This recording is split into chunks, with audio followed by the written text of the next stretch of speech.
Nije uspio da poklopi loptu i ona je otišla preko gola.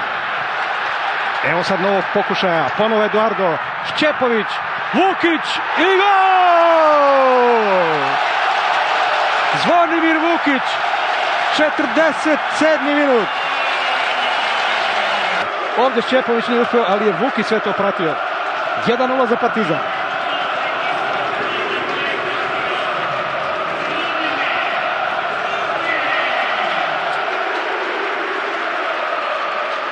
Vukić,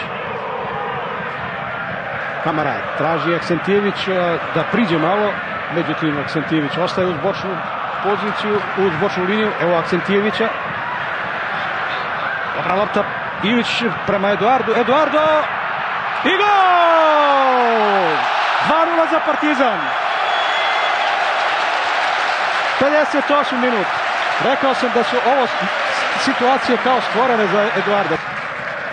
Vukić pa Šćepović, Vukić, Šćepović, dobar prodor Šćepovića, evo ga u kaznom prostoru, Šćepović i kakva majstorija! Divna solo partitura Marka Šćepovića. Imao je mnogo šansi na utakmicama tokom pripremnog perioda Marko Šćepović, mnogo je promašio, ali u ovoj važnoj utakmici prvu priliku pravu koju imao Marko je pretvorio u pogodak.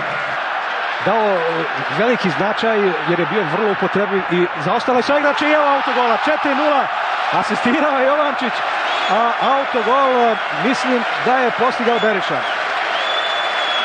Eto, prvi kontakt Jovančića sa loptom završio je iza leđa, da, Beriša je bio tamo, 76. minut.